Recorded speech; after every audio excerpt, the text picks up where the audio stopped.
legendary Pete Seeger, who lived to be 94 years old. He was 92 when he sang that song. I was there. We miss him so much. And David Burns, who wrote the words to that song, except for the one word, Solartopia, which I wrote. I am Harvey Sluggo Wasserman, back to it with you for another Green Power and Wellness Hour. And we have a dynamite pair of guests. My buddy Joel Siegel, who's with us regularly, and Joel is in North Carolina, a great leader, a convener of the National COVID Response Team, and sort of the parent organization of the Monday COVID Election Protection Group, which coming week will meet Tuesday, because Monday is Memorial Day, and it'll be at 5 p.m.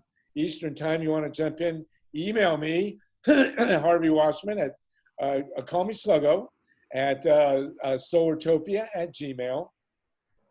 I've always loved the name Sluggo. Kids love to say Sluggo. They always say Swuggo, S-W-U-G-G-O, but I was once a baseball player, and I find that the older I get, the better I was. And so you ask me next year, I'll tell you about how I won Wimbledon. We got this whole hour with the great Maya Cummings, and I'm going to let Joel introduce Maya, but I got to tell you folks, I mean, the headlines, this hydroxychloroquine or whatever is really doing a number on Trump's head. He wasn't exactly all there to begin with, but man, he is over the top. We're going to talk about that. Those of you who are lucky enough to be watching this on video, please do. I haven't shaved for a while. Joel has, and Maya doesn't need to. But Joel, if you, that's right. Joel, if you introduce yourself, and then Maya, we are going to have a dynamite hour here. Well, Sluggo, well, first of all, you got your nickname because you hit the softball out of the park when you lived on the hippie farms. Is that correct? Well, yes, at least, but you know, when you play baseball as a hippie, if you remember the game, you didn't play. I mean, well, so, you know what? I was a great baseball player except for hitting, fielding, and catching and throwing. I was a great tennis player except for my forehand, backhand, and my serve. But other than that, I did play high school basketball. But you were the state champion, from what I understand, of your high school, correct? Weren't you the state champion your senior year? I was the champion of my high school. I was number one, but those were the days, and you know, we did not play Donald Trump's team, but he has gone absolutely nuts about. He's gone absolutely nuts about vote by mail. I mean, this guy is really over the top, and you got to read the side effects of hydroxychloroquine, which he owns. You know, nobody's mentioned this. He has a financial stake in hydroxychloroquine. Wait a second. Wait. You're telling me that Donald Trump is doing something for a fiduciary motive? That's like unusual, because it's not like he has the Trump Hotel in D.C. But I will tell you, I want to just tell your audience one thing that's very important. I did try Ajax and Mr. Clean because I thought I had COVID-19 symptoms. And don't do it because it burned my throat. And then I had a black light from the 6th grade. You know, I used to have a black light with my hippie posters. So I ingested it to illuminate myself, like Trump said. It did not work. Please do not I choked on it going down. Don't do that. In terms of the drug that he's taking, I did try it myself and I fell asleep, but don't take it. But anyway, I'm honored to be on the show with Maya Rockamore, who is, you know, running for Congress in Baltimore. Her late great husband, Congressman Cummings, who was very close to the congressman that I work for, John Conyers. You know, Maya is running for that seat, but I have to tell, I've known Maya now for close to 20 years.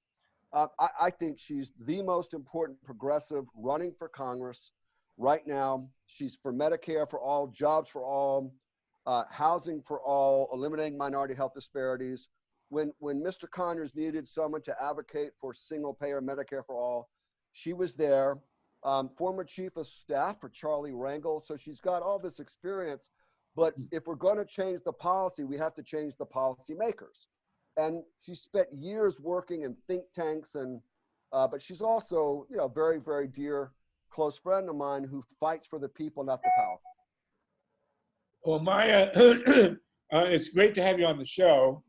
And, you know, your husband was really a role model for so many of us. He was a great man. I was very sorry that he passed away, and I'm sure that you will do great things with that congressional seat, and I hope it becomes yours. So I know you want to talk about a lot of stuff, but I do want to start with vote by mail. I mean, this is just, these headlines. I do want to say one thing. Let me give you a little history. I lived in Columbus, Ohio. I grew up in Columbus, Ohio. And then I came back after many, many years. My parents dragged me back. I went from living on a hippie farm, literally in the same week, from living on a hippie farm to running a uniform business in Columbus, Ohio. It was like, you know, talk about taking a drug, because my parents had this business, and you know, being the only Jewish son, it was genetic. I had to come back there. Yeah. And so I wondered all those years, what the heck am I doing in Columbus, Ohio? Uh-huh. And then in 2004, and you know, I'm a historian. I've written a number of history books. I got a History of the United States right now called The People's Spiral of U.S. History. So I found myself back in Columbus, and I got a job teaching history after I ran my family business, obligatory. I got a job teaching history at 2 colleges in Central Ohio. It was fantastic. And I got the job in the fall of 2004.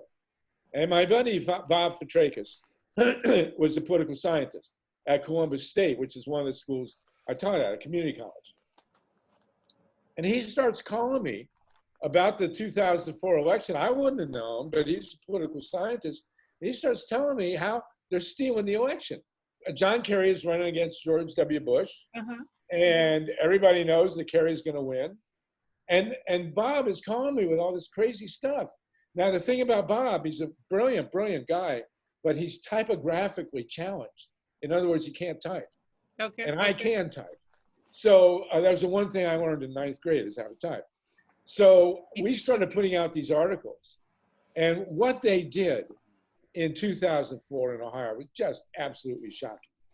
I mean, I wrote a pamphlet, a guidebook, over 100 different ways that they stole the election.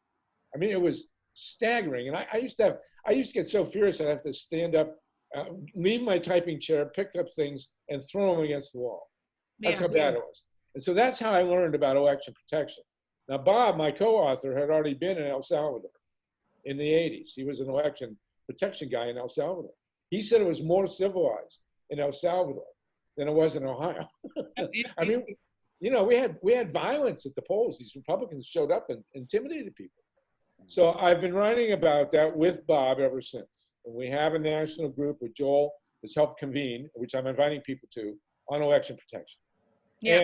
What's changed now, this is a long story short, what's changed now is that the national media finally understands what's been going on. I mean, they would laugh at us. They would the Democrats would cause conspiracy theorists. They wouldn't have anything to do with us. We've been banging our heads against this wall for 20 years, really since 2000.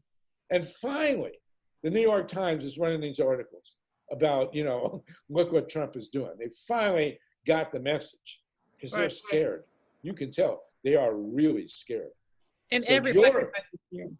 So what in your district, you're going to face the same stuff.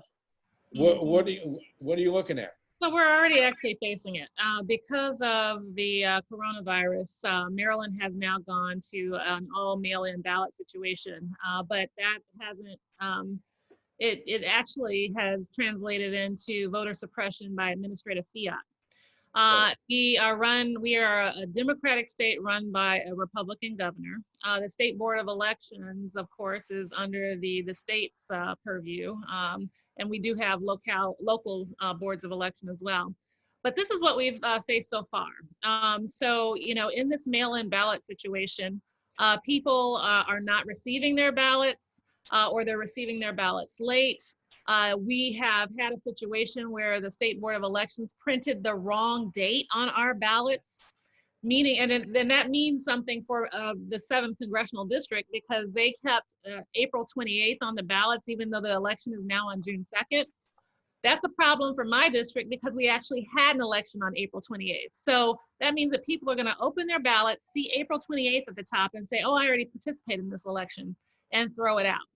And there has been no education because we pivoted to this mail-in ballot situation. The parties nor the State Board of Election have put any investment into educating people about how to actually complete their ballots and mail them in correctly. And then of course, you know, the number of polling places has been dramatically reduced. And so that means that a lot of people are not going to know where to go in order to, you know, vote in person if that is what they choose to do. And then to top that off is that when people call the State Board of Elections and say, can I go and vote in person, they discourage them and say, no, the in-person election and polling places are only for people with special needs, which is actually not true.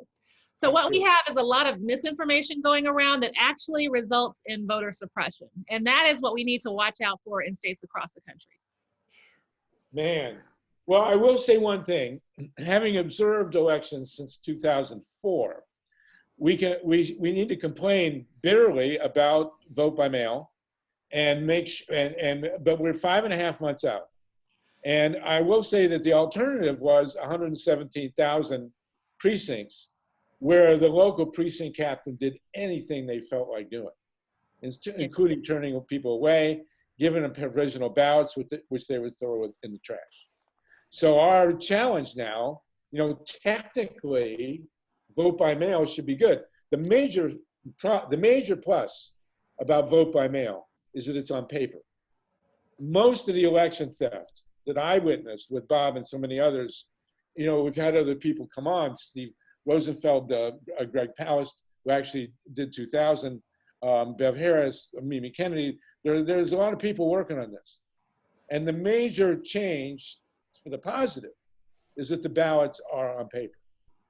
And that's what we have to really, really safeguard. So ballots are on paper. However, there's not a very good way to verify that they have received your ballot and counted it. Here in the state of Maryland, they've created a quote unquote verification system that is only legitimate after the election is over, meaning that you can verify after the election is over whether your vote counted or not. Which is, you know, what's the point? If the election is over, you know, then you find out, oh, well, we didn't count your ballot because you failed to sign the outside of the envelope. Which, by the way, is just another twist and turn here in the state of Maryland. They want you to sign an outside of the envelope and print your name on the outside of an envelope, which means that there is no privacy with regards to whose ballot it is. So this is a mess. So far, it's been a mess. Now, we do know that Oregon and Washington State have been successful in their mail-in ballot processes. But here in Maryland, where it's brand new, it's been a mess so far, and I'm prayerful about what's going to happen in states across the country that are trying to pivot to mail-in ballot systems in the coronavirus era. Well, we have to get really active with this. You know, the network of activists, and to me, and Joel can chime in on this, the major problem we face is that the Democrats deactivated the Bernie revolution. In other words, they're so afraid of Bernie becoming president or the nominee that they just trashed all the millions of kids that were in his movement. And what we have to do to protect voter, you know, I'm less sanguine than most about vote by mail because I've seen the alternative. It's like what Winston Churchill said about democracy. Winston Churchill said about democracy that it's the worst form of government ever invented, except for all the other ones. and that's what we look at for vote by mail. Because I know that if we didn't have this vote by mail thing, we would be looking at 117,000 places where 117,000 podunk guys or women could just flip the election, which they would do in a heartbeat. So we have this one horribly messy situation with the positive aspect that it is paper ballots. We also have, go ahead, Maya. Well, we also have to realize that COVID-19 is absolutely real. And so, you know, we saw in Wisconsin that people who, those champions of democracy who showed up in person to vote because they knew that their vote mattered. I think about 52 of them actually came down with COVID-19. So vote by mail is good because there is a paper trail, but there is also a way to protect people from getting COVID-19. And so I think that it's important to acknowledge that. So here's the key. And not to quote Joe Biden, here's the key. The key is to get your people, our people, into the election boards.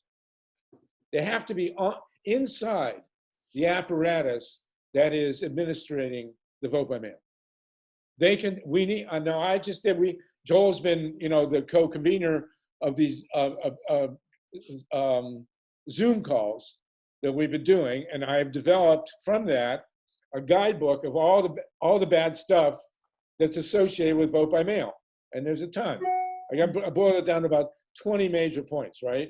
Mm-hmm. So if we got to look at these 20 points, and we got to figure out, and we got to get people inside to deal with them.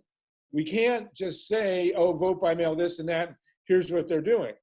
We got to go in there and be the people that are administrating it, and to stop the people who are. And we know what's involved. Beforehand, it was impossible. You couldn't get your arms around it. Mm-hmm. We can get our arms around vote by mail. Harvey? There are 50 states, 3,000 or so counties. Joel is going to coordinate the effort in North Carolina. Bob is going to do it in Ohio. We got people in Arizona. We need in Maryland, and you know, 2 really great people to do nothing for the next 6 months, but go through every corner of what's happening with vote by mail in Maryland. You know, you have a congressional district, and that's your world, and that's fantastic. The presidential election is not a national election. It's an election in 6 states, and then 6 more, and then 6 more, basically. You got 6 prime swing states, 6 secondary swing states, 6 tertiary swing states.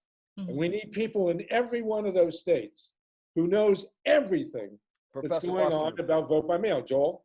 Yeah, no, thanks. You know, look, Maya Rockamore is a national treasure. And the reason why she's a national treasure, she's a progressive who's been in the party for years, but she was the chair of the Maryland Democratic Party, and she ran for governor. I think she would have won if her husband hadn't have died. I think she would have won. All that being said, I think what we really ought to do is ask Maya if she was to develop a strategy to vote by mail, stop voter suppression on a state-by-state basis, what would that be? I want to make 3 tertiary points. The first point is the New York Times. I hope that everyone has read this. It says, Republicans to pursue a crackdown on voting. Now, you know, the Republicans believe there's this gigantic, fraudulent voting by Democrats, which is not based on any facts. They just, make it up, right? So now they're going to, I kid you not, 50,000, they're recruiting 50,000 people to go to the polls, which means what are those 50,000 people going to do? They're going to have Confederate flags. They'll probably have militias. They're going to intimidate and scare people not to vote. And who are they going to, and they're going to check their ballots. Whose ballots are they going to check? Suspicious ballots. Who has suspicious ballots? African Americans and Hispanic. And because in Shelby versus Holder, the Supreme Court said, oh, racism is over. It's, we don't need pre-clearance from the DOJ. It's over. I mean, we all know that. Everyone knows that racism is over. There's no more voter intimidation. But I think the question I would ask is, what's the Democratic Party's plan to battle voter suppression, vote by mail? What's their plan? What's Biden's plan? And we have, and I can tell you that I know there is no plan. If the Republicans have a plan, what should our plan be? And I think that's the question that I think I would, if it's okay, you're the host of the show, but what I would say, what would Maya do? Maya, well, not what would you do? What are you going to do? So unfortunately, so in this scenario, what I think is that we actually need to federalize the entire election process. No more of these tiered situations where you've got local, state, federal, and everybody doing the chicanery. Unfortunately, you know, this current era that we're in with Donald Trump is nothing but pure corruption.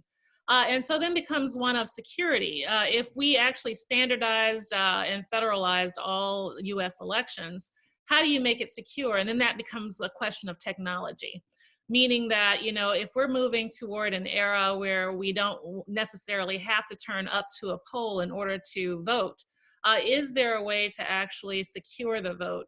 Whether we're talking about blockchain technology, that is connected to unique individual identifiers that can't be corrupted, or if we're talking about some other mechanism. I do believe that we need to approach an era where voting is as easy as flipping on a television.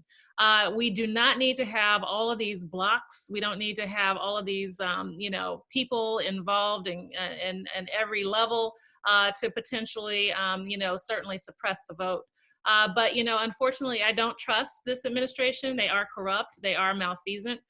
This Trump administration is not to be trusted in any way. I think that it's important that we recognize that, you know, Trump recently appointed a crony to go in as the Postmaster General. We need to be keeping a laser focused eye on what's happening at the post office. You know, we, in terms of this election period, it's going to have to be one of contestation, meaning that anything that smells wrong, we have to challenge. It's going to have to be one of education, meaning we not only turn out the vote, not only do we educate people, but not only do we turn out the vote, but we also educate people about how to vote correctly in this new era. So, you know, I do think we need to nationalize our election system. We need to create security measures for an election system that works for the 21st century. Well, you're 100% right. That was beautifully stated. You know, we do have 5 states that have pretty much perfected vote by mail. Okay, Colorado, Utah, Oregon, Washington, and Hawaii. They've been doing it a long time, and now California is 100% vote by mail. And I want to point out that the very first vote by mail election, after Trump complained that if we have vote by mail, no Republican will ever get elected, right? It was won by a Republican in an LA district, a North LA district, where Katie Hill resigned. God knows why she resigned, but she resigned. And there was a runoff, and it was all vote by mail, and the Republican won, for God's sakes. So, you know, well, you know, Maya, you have the opportunity. I mean, I'm thinking this is really a national revolution. Never in the history of the United States have we had fair or reliable elections. No, we haven't. I mean, it just doesn't happen. Never happened. And I will point out, you know, we mentioned the claim that there's fraudulent votes. In the eyes of the Republican Party, I'll put my head in theirs for a minute. In the eyes of Donald Trump, any vote that's cast by someone who is not a white millionaire is a fraudulent vote by definition. That's exactly what's going on. So you are a powerful figure in Maryland. You can, you know, the way whatever the future is for a federal system, the Constitution basically gives the power to the states. And in most cases, the states defer to the counties. So you in Maryland have the opportunity to really nail a vote by mail system for now and for all future. I mean, you've got your congressional district to work in, and then for all future, if we can get to a reliable vote by mail, we'll have made a major change. I think that we're going to find out that even the vote by mail is not our ideal scenario, but I do think that it's better than nothing right now, or better than showing up at a poll. That being said, let me just say this. You know, I am a graduate of Prairie View A&M University. It's an HBCU in Texas. It's smack dab in the middle of a red county. And when I was in school there back in the early 90s, late 80s, they basically intimidated the Black students, the local white power structure, intimidated the Black students into not voting, or by arresting students who did vote. And so we organized a march up to the county courthouse, and we demanded that they expunge the students' records. But Prairie View is significant because it was the school in 1979 that a challenge went all the way up to the Supreme Court because the Prairie View students had been continually harassed by the Republican power structure in Texas. It was a 1979 Supreme Court decision basically deciding that students, if they are in college, they can actually vote where they go to school. That is the decision that actually decided it for the land involving my school. And so with that, you know, and that, what happened to me in 1992 was with the Voting Rights Act still intact, meaning that it didn't matter whether we had a VRA or not. We've been experiencing voter suppression and disenfranchisement, you know, in this country, you know, regardless of the laws. So now what we have to do is challenge this notion of entitlement, which seems to be, you know, the right's bread and butter right now. Yes, they have a grievance saying that, you know, this country is a nationalist country. It's for whites, and in fact, that's what they're arguing. And so with that, you know, we need to push back. This country is for all. We're very diverse. We're moving into an inclusive future. One where we're going to embrace diversity, equity, and inclusion. And that's at the ballot box, in addition to our economy, in addition to our healthcare system, you name it. That is what I'm fighting for. And that is why I'm in this race. That is why I will win. And that is why I'm pushing for a future that's for all of us now. Mm-hmm. Well, I'm going to let you talk more about your policies in a minute. I just want to finish with this. If I'm Karl Rove or one of these right-wing guys, and I'm looking at the big picture, and you know, the one thing they did that nobody noticed until later, went right under Obama's radar screen, was in 2010, they took over the Koch brothers, had a plan, and they didn't spend all that much money, and they took over the redistricting process in the states, and they took over they entrenched these horrendous fascist state legislatures in Wisconsin, Iowa, Michigan, Ohio, Pennsylvania, Georgia, Texas. So if I'm looking at the big map, I'm going to tell you one thing, and we can talk again in 4 years. The number one thing that's happening to the electoral map in the United States is that Texas is about to become a majority-minority state. And when they lose control of Texas, they are done. That's going to be it. So the thing about Texas is that already we're seeing San Antonio, Dallas, Houston. These are blue pockets in the middle of a vast sea of red. However, Texas has become purple. It will be blue in just a few short years. 24. However, getting people turned out to vote, Texas is majority, quote unquote, minority state. With the vast percentage of those who are voters or who should be voters being Latinos.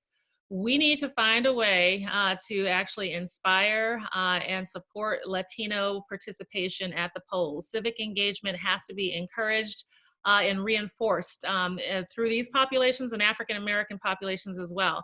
And that's going to be a challenge. Texas is a vast state. It's one where we have a huge rural population as well. And so there's going to have to be a movement to really do, you know, a massive voter education and engagement initiative in Texas. Mm-hmm. You're 100% right, and I'll put in two other things. First of all, it's one of the lines that we use in all our articles about voter rights, which is that in Texas you can register to vote with a gun license and a hunting license, but not a student ID. And that is by design. It's intended to disenfranchise student voters, and that is part and parcel of what they've been doing. Yeah. Mm-hmm. The other thing is, and no one's talked about this, I have never read this before, and it just came to mind. The biggest economic shift in Texas is going unnoticed. Texas is no longer an oil and gas state. It's a wind power state. The wind resources in Texas are essentially infinite. And if you look at West Texas and the Panhandle, it's all wind power. And back in the day when they were first starting nuclear power, they said nuclear power was going to be too cheap to meter, right? And that never happened. But what has happened in Texas is that wind power is actually too cheap to meter.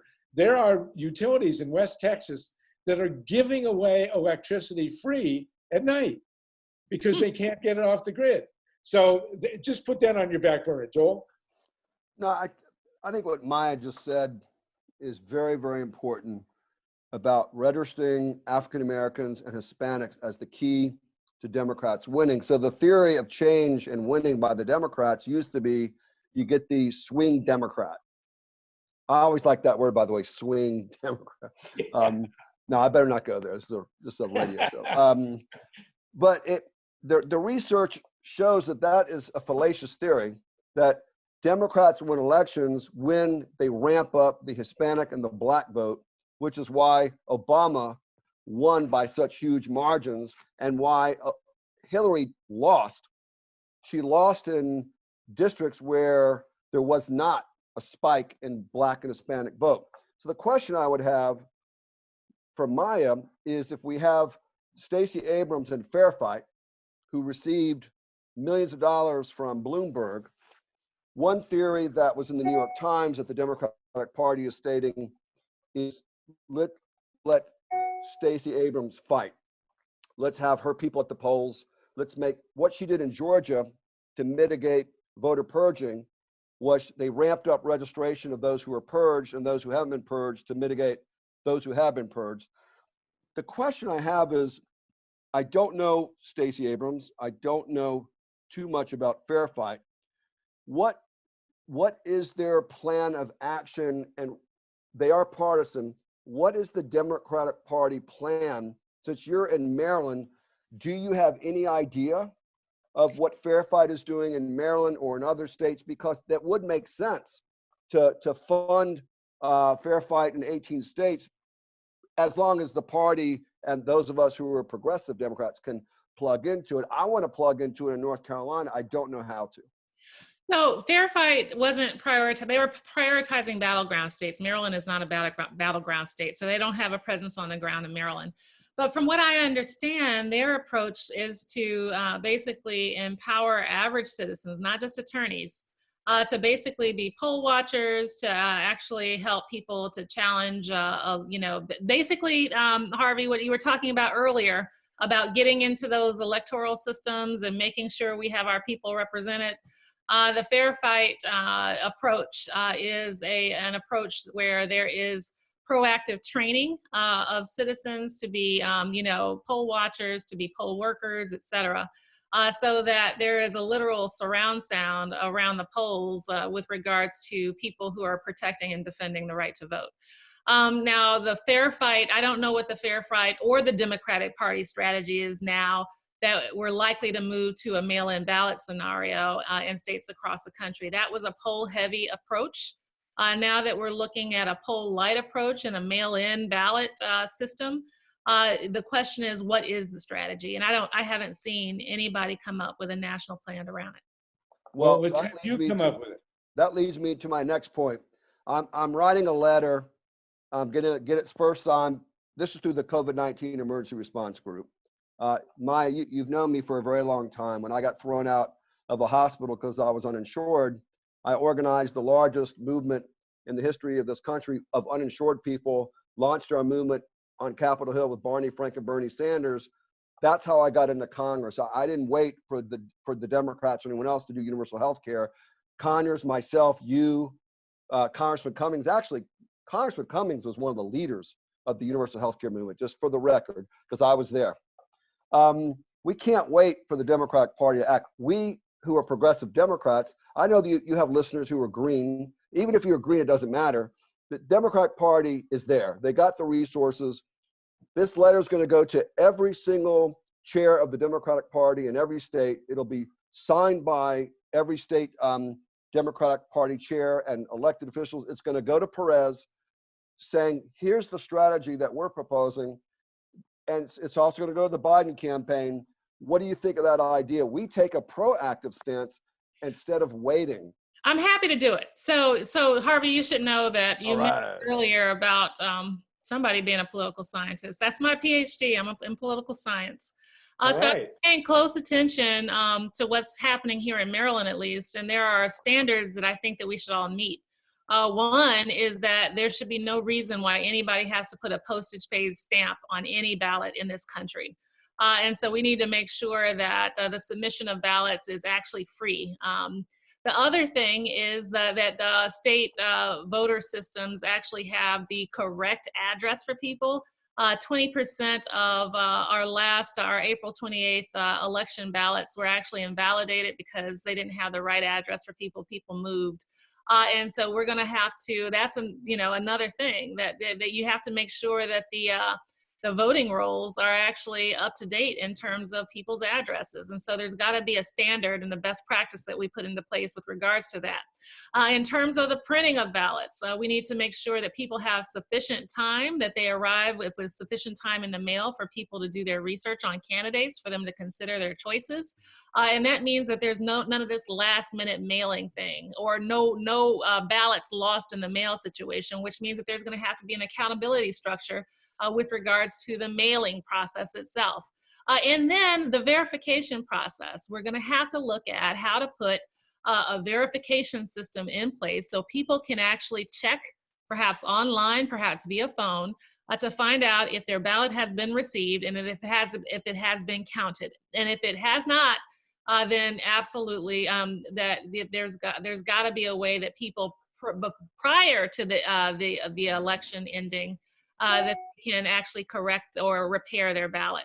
So, I mean, we're going to have to be thinking on multiple levels. I don't know if this is all going to be able to happen before November, but we absolutely, we have to raise the biggest stink that we can, because already here in Maryland, we're seeing the downside of the mail-in ballot system.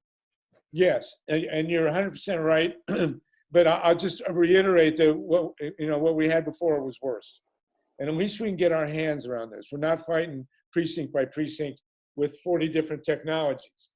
And we do have, and this is important, there is a machine, John Brakey, who's one of our people, knows all about it, where the paper ballot can be put in, you make a ballot image, right? And then you keep the paper ballot on the other side. So the paper ballots are preserved, the mail-in ballots. And then you tally the election with the ballot images. So you can get a very quick outcome, and you don't have people slaving away to count all the ballots. And then if there's a question, you can do a recount because you got the paper ballots. One of the things to watch for is the deadline for reporting.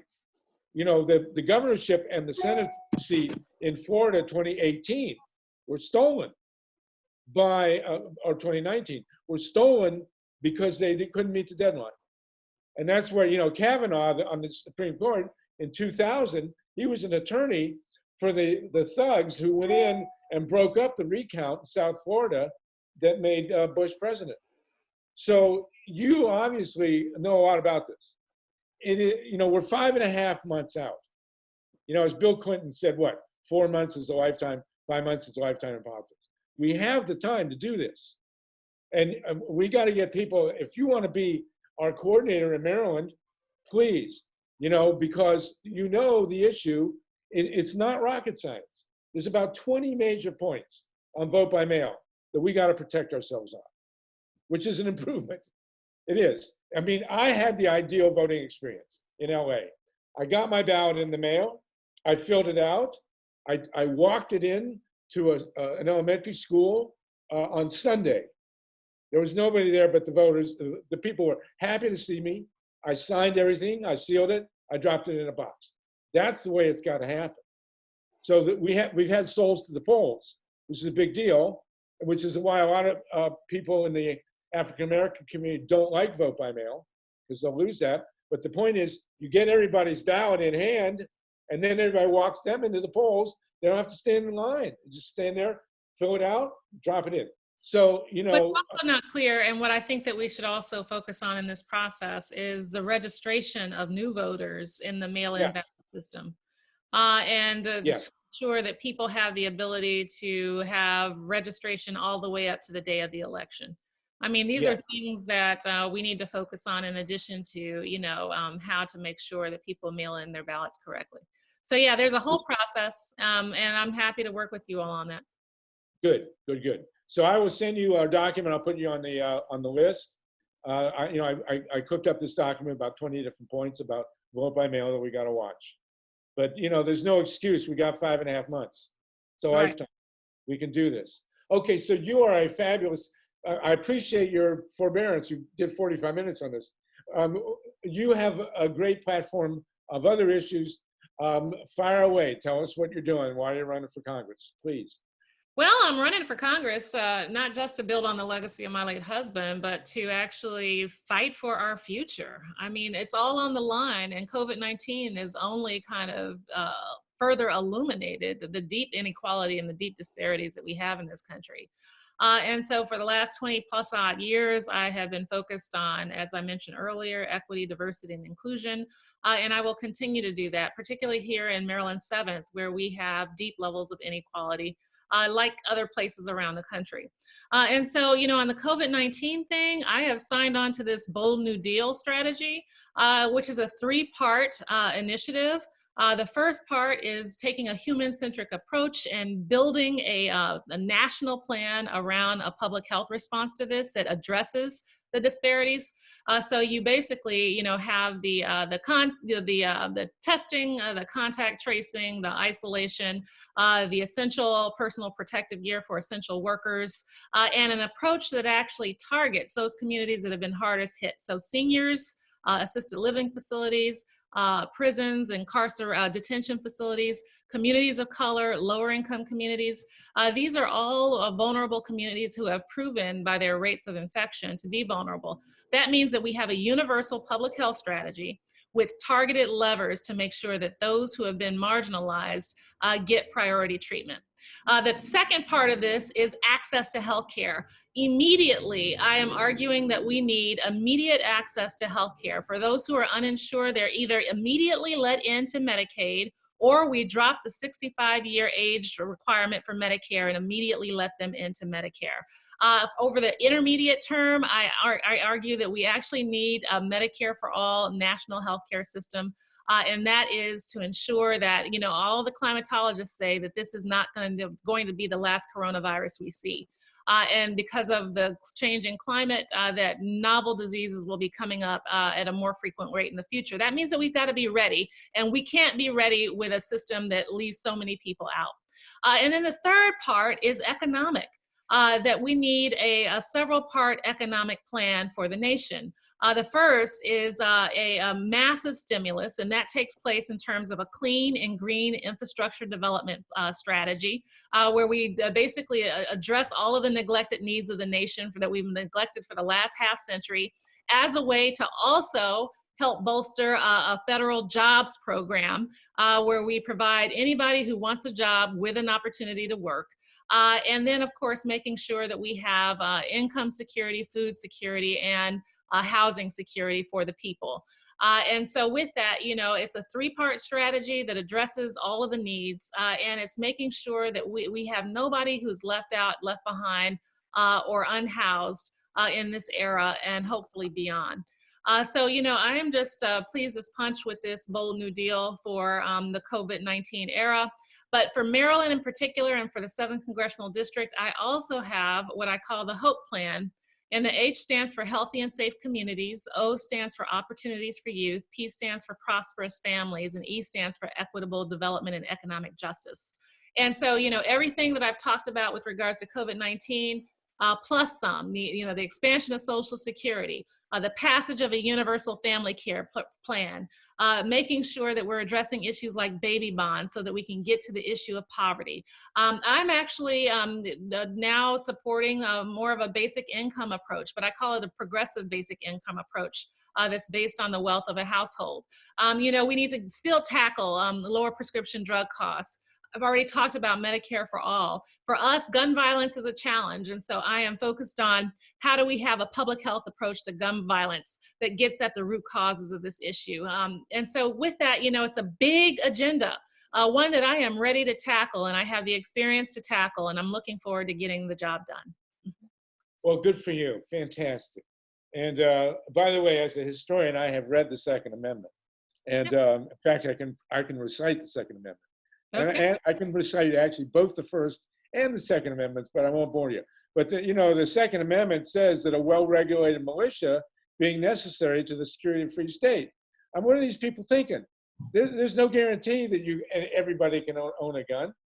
You have to be in a militia to own a gun. It's got to be well regulated, and you got to be able to prove that your owning a gun serves the security of a free state. I just thought I'd throw that in.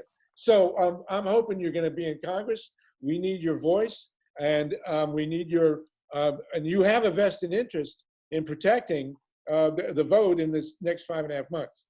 You know, we all do, frankly, Harvey. Absolutely. This is the most dangerous administration in the history of the United States of America. Elijah passed away fighting the Trump administration tooth and nail. They were trying to subvert government oversight. They don't view Congress as a separate and equal branch of government. And they've been basically trying to nullify the right to Congress to oversee their activities, which are, by the way, corrupt, nefarious, malfeasant, and all of the above. They have tried to usurp and certainly absorb the federal or the judiciary branch of government. And we've seen what they've done with the Justice Department, where basically it's become a tool of the Trump administration. And I would argue that they're doing the same and are trying to attempt to do the same with the entire justice system. And so this is a dangerous administration. They are trying to dismantle our democracy in front of us. It is fascist. We are seeing fascism up close and personal. This is what it looks like. We don't want an authoritarian government, and we have a responsibility to make sure that we leave a democracy intact for our children, because a democracy is the only way we're going to ensure their freedom. Absolutely. I will say one thing, and I'm calling Joel again. I just put up a piece at Reader Supported News. We've been through this before. In 1918 to 1920, Woodrow Wilson actually became a fascist dictator. And they were afraid that Eugene V. Debs, the social democrat, was going to become president in 1920. And they launched a fascist assault. I'll send you the article. And there was a plague, the influenza, that Woodrow Wilson, like Donald Trump, was personally responsible for spreading throughout the United States. 650,000 Americans died in 1918 from the flu that could have been prevented. And God forbid we should get that many people dead this time. But you're 100% right about Donald Trump. Joel, did you want to say something? Yeah, what I'm going to say may upset some of your listeners, and I'm going to say this respectfully. And this is to the Bernie voters, many of them who are saying, if it's not Bernie, I'm not going to vote for Biden, that Biden is a corporate Democrat, therefore we shouldn't vote for Biden. This was what my friend Ralph Nader said in 2000. He said there was a duopoly, called them Republicrats. I beg to differ. John Conyers, Ron Dellums, Barbara Lee, Maxine Waters, Dennis Kucinich, Alan Grayson, I can go on and on, Cummings, are progressive Democrats. John Lewis, progressive Democrats. 1/3 of the Democratic caucus are now members of the Progressive Caucus. A large percentage of people within the Democratic Party are Bernie-crats. So Bernie is at the table with Biden. There's these joint task forces. The most dangerous thing that we can do to this authoritarian dictator, the most dangerous president in the last 100 years, is to say we're not going to vote for Bernie Sanders. I'm sorry, for Joe Biden, because he's not Bernie. As Paul Krugman would say, and I'm saying this respectfully, this is intellectual confusion. These are mythologies. It's just not true. With the Republicans, you're not going to go anywhere with Medicare for all, jobs for all, housing for all. With a Democrat, you at least have an opportunity to go progressive. Imagine if Martin Luther King had said, we're not going to vote, and the Civil Rights Movement, we're not going to vote for Johnson because he's too much of a Dixiecrat, and therefore we're going to let Nixon win. And the reason why, according to Congressman Walter Fauntleroy told me, the Civil Rights Movement made a deal with Johnson. We'll vote for you and we'll support you if you support a great society. The question is, Harvey, why, pray tell, would a Bernie supporter not vote knowing that this dangerous dictator who's going to kill the planet because he's not doing anything on climate change, why give him another 4 more years? I can't understand it. Well, here's my take on this, Joel. Let me jump in real quick. I agree with you 100%, but the focus is wrong. I mean, there's what, 30, we got 5 minutes left, so we can do this quick. And Maya, I'm going to say this as fast as I can so I can give you more time. Okay, we have this argument every year. We've had this argument every 4 years since 1896. And I won't give you the hour lecture on what happened in 1896, but it's been the same story for 124 years. What we need to do is, okay, you Greens do this, here's our point. But what we gotta do is what Maya's talking about, is deal with vote by mail. There's what, 30 voters in the Green Party who might change their mind one way or another. Just like you say that the Democratic strategy of going after marginal, conservative Democrats is self-defeating. And Maya has said, we have to go after the communities of color and the young people who are going to be the future. Those 30 Greens who aren't going to vote for Joe Biden, mazel tov, good luck to you. It's fine. Those marginal mid-road Democrats who may vote for Trump or not, fine, do what you're going to do. What we need is the communities of color and the millennials to come out and police vote by mail. That's what's got to happen. If the Republicans are going to have 50,000 fascist thugs at the polls, we need 500,000. And that ain't going to be the Greens. It's going to be the millennials. It's going to be the people of color. That's my feeling about it. Maya? But Joel, you mentioned, and by the way, Joel, he's been a great friend for 20 years. He's been the leader at the forefront of all the critical issues. Joel, thank you for your leadership. I consider you a deep and dear friend, and I love you to life. Thank you for your leadership. Thank you. I think that you made a critical point, and that is, what are we going to get for our vote? And I do think that there's an opportunity here for the Bernie-crats, for communities of color, for young people, to align to say, we need, if we're going to support you, and yes, we understand that there is no other choice with regards to Donald Trump, but we actually need a bold new deal for COVID-19. We need Medicare for all. We need for you to assure us, Joe Biden, that you are going to prioritize this, because this is something that we all need. And that means that we're working in collaboration to pressure this administration to basically do right by us. Amen. I agree. And there's another thing. Joe Biden, you have got to promise with blood on your finger or whatever that you will not concede this election without a full recount. If God forbid, Trump says he's won, you cannot, under any circumstances, which is what Hillary did and John Kerry did and Al Gore did, you cannot walk away because we know they're going to try and steal it. And we need a strong advocate who's not going to let them steal it again. It was stolen in 2000. It was stolen in 2004. It was stolen in 2016. And none of these Democrats stood up and fought. So, Joe, if you're going to be the nominee, we don't want you conceding on November 4th under any circumstances. We got 1 minute left. Maya, I'll give it to you, please. You've been a great guest. We know that if he picks Stacey Abrams, she never actually conceded her election. Right. So you're right. She'll stiffen his spine somewhat. So, definitely we've got to go in here with a fighting spirit. We do not have time, nor do we have the luxury of having a weak candidate. We actually have to go in here with strength, and we need to fight till the very bitter end, and we need to win. Absolutely. Maya Cummings, how do people get a hold of you real quick? MayaForCongress.com. And if you're on Facebook, at Maya for Congress. Same thing for Twitter and Instagram. All right, I'm going to send you the URL of this show. Thank you guys in New York and for running this. We'll have this available to everybody. Joel Siegel, thank you as always. And Maya, sure. I hope you win. And we need you in Maryland. She's going to win. She will win. Thank you. And you will be our mainstay in Maryland to make sure the vote by mail actually works. You got 5.5 months. There are no surprises here.